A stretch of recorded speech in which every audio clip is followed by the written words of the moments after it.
In this video, what we are going to do is we are going to see how to use basics of Pandas and Seaborn. Pandas is a library in Python which can be used to work with data frames to see how data frame is looking, to get the idea of how data frame is, what is the shape of data frame. We can use Pandas to manipulate data frame for selection purposes and so on. So this is a data set which I'll be working with. Let's go through it. We have ID column, name column. We have a sex column with male and female, age, height, weight, team, NOC, probably acronym for the team, games, year, season, and city. And what we are going to do is we are going to perform basic analysis and visualization using Pandas and Seaborn. So let's see. First, what I'm going to do is I'll try to read the Excel file. Okay, so if you see inside a data folder, I have a Excel file called as p03.xlsx. So what I'm going to do is, here is my Pandas C1 notebook, which I'm currently working on. With respect to this notebook, my Excel file is in data folder. So that is what data is, data folder. And inside data folder, the name of the file is p03.xlsx. And I'll be using Pandas. So importing Pandas and giving an alias as PD. So rather than using Pandas everywhere, I'll simply use PD. And I'm creating a variable called as df, which is data frame. And I load this Excel file into my df. Next thing what I'm trying to do is df.head, which is basically going to give me first three rows. df.head and 3 inside it is basically specifying number of first n rows we want. By default, the value is 5. By default, the value is 5. If we don't specify any value inside head, it will give us a first 5 rows of data frame. Moving on, I preferred I prefer a learning with question answering system. So what I'm going to do is, here I have questions for you and we will try to answer it with Pandas and Seaborn. So firstly, there is a column called as medal. Here I have a medal column. And what I want to know is what are the counts of gold, silver, and bronze in that medal. So what I'll try to do is the first step is to, okay, let's try to reload this data set.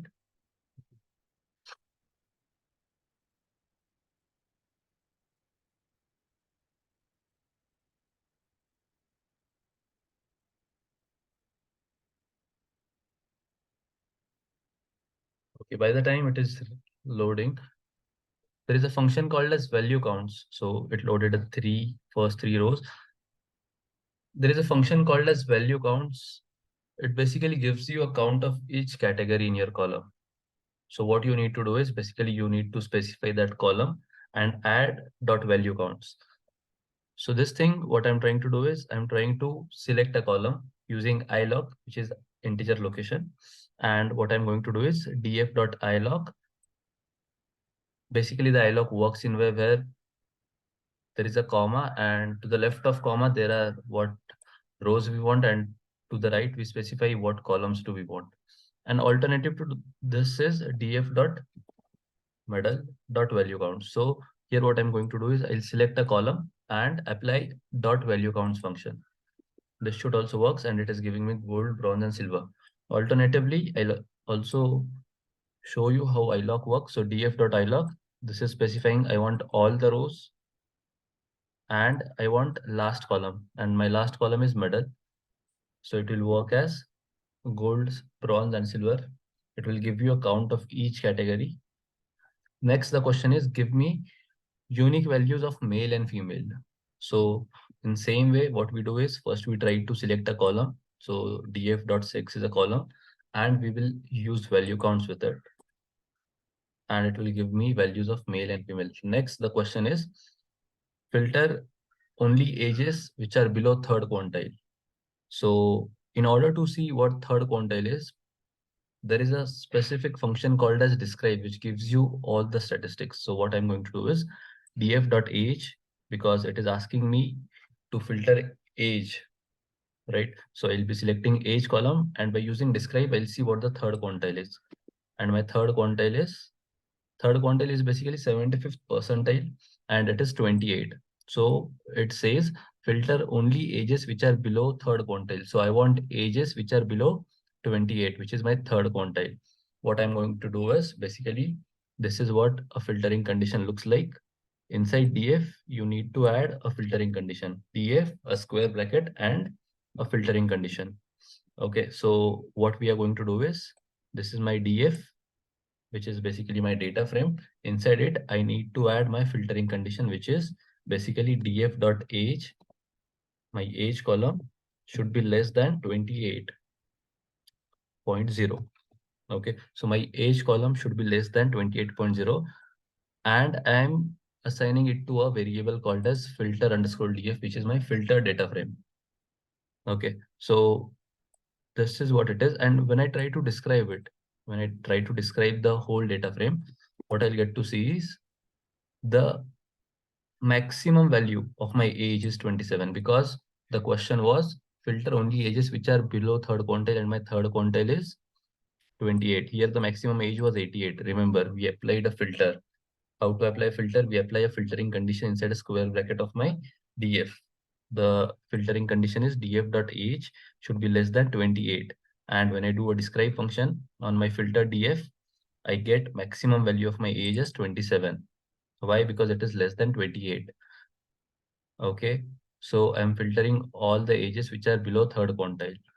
Moving on, doing same for weights.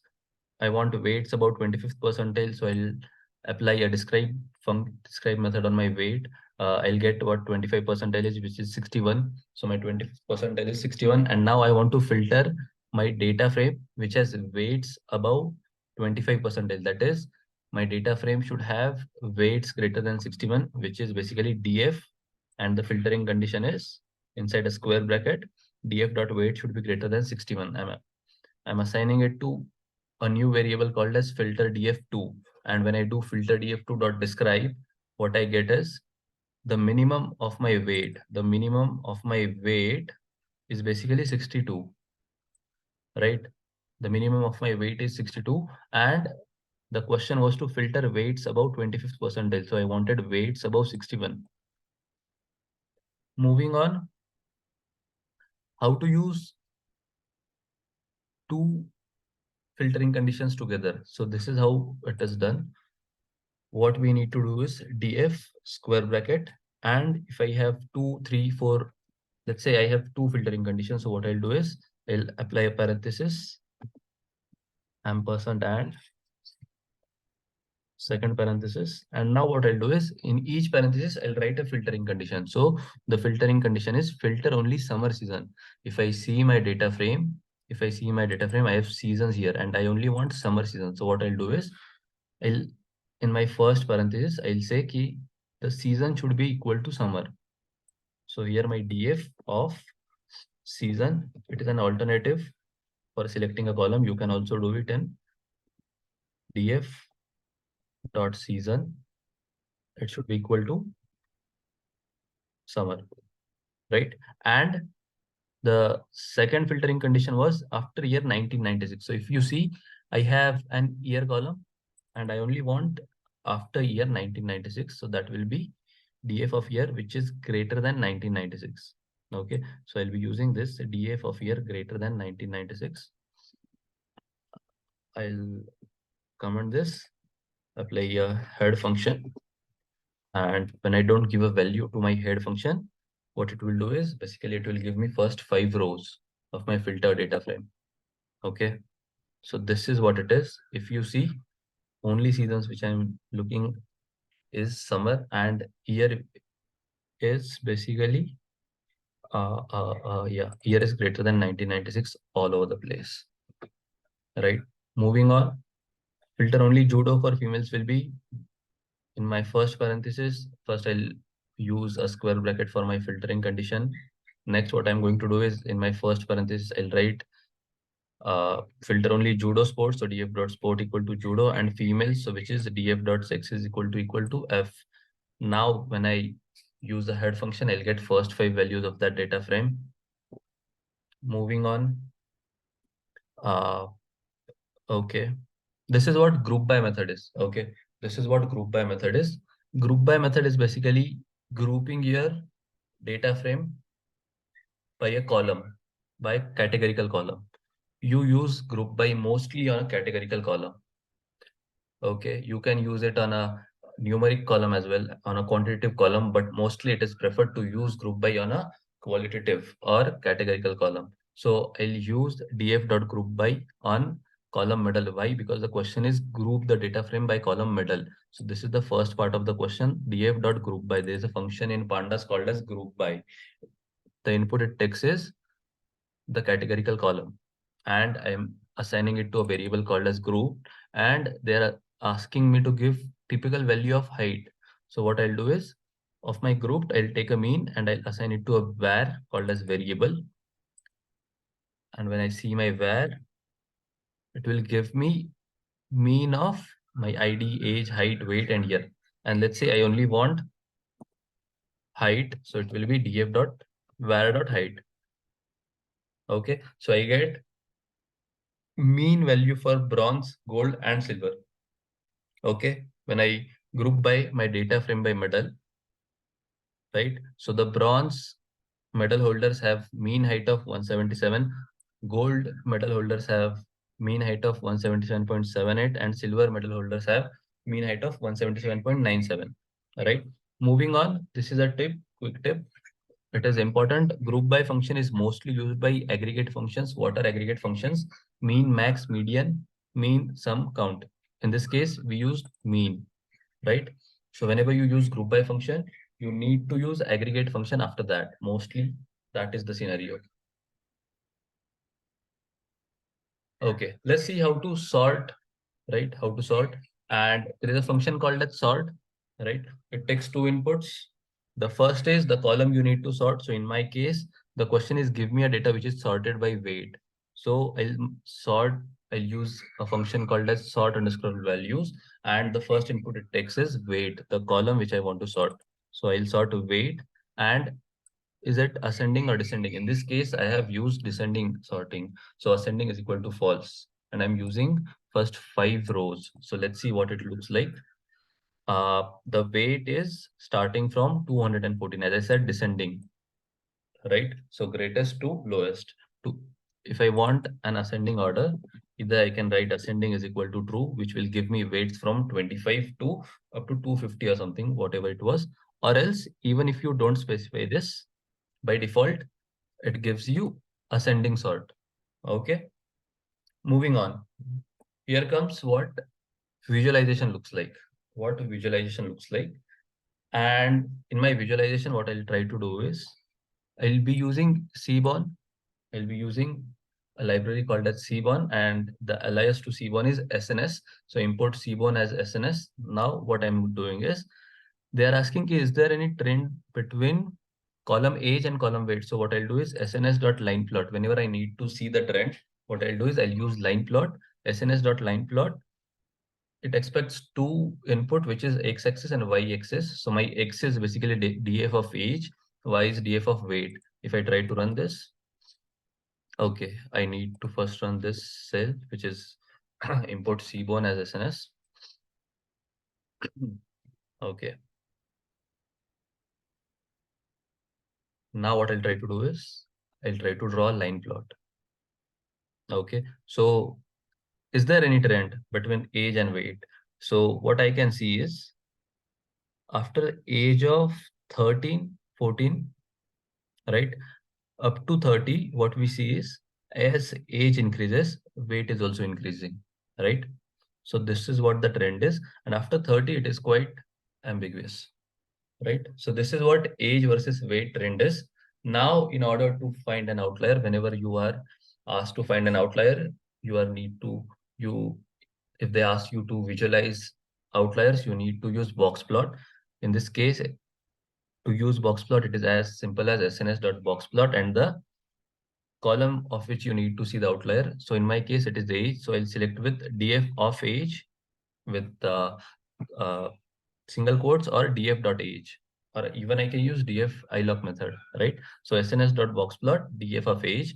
what I get to see is there are outliers. Everything beyond this horizontal line of 40, around 38, is my outlier.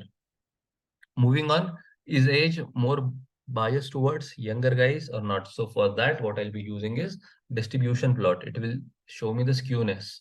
And when I try to run this, what I see is age is more skewed towards right. Age is more biased towards right. Okay, so age is quite biased towards the right side of my graph. This is called as right skew or positive skew. Okay, moving on.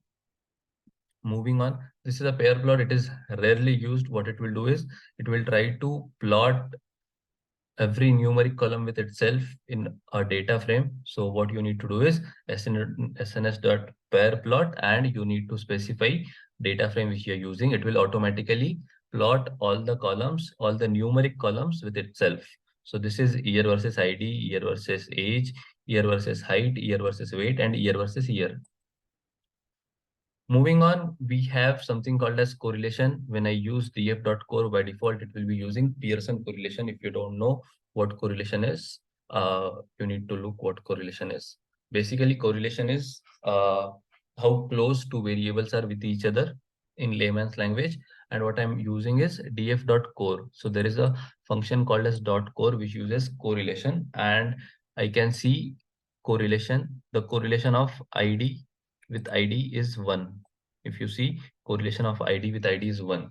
So basically this is saying if there are two variables and they both don't know that they are the same variable, so ID is a variable 1 and ID is variable 2 as well, the correlation between them is 1 because they are similar, right? Correlation ranges from -1 to +1.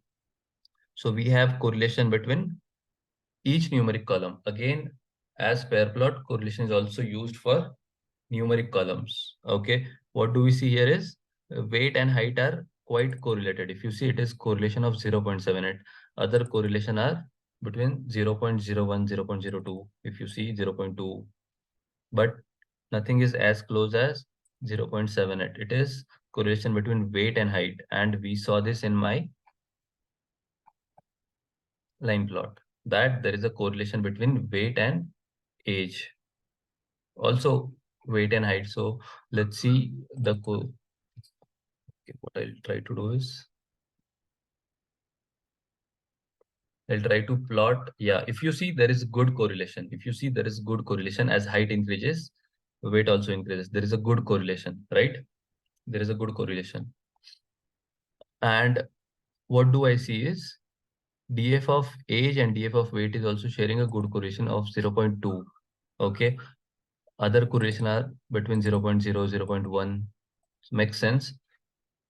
In order to draw a heat map, I'll use sns.heatmap, and inside it, I'll use df.core. And what it gives is a heat map ranging from 1 to somewhere between -0.1. Okay, so -0.1. And if you see, the darkest column is year versus age, and it should be negative. So if I see year versus age is -0.11. Okay, and now the next thing is what is count of all medals? We saw that we can use it. We can use a value counts function for it. df.medal.value counts. I'll get gold, bronze, and silver each around 3,000, 3,000, 3,000. I can visualize it using count plot, something called as count plot. So sns.count plot. What do I want to visualize? Medal, right? So X is medal and data is df. Alternative to this is I can directly use df.medal. If I try to run it, okay, it is saying could not convert string to float.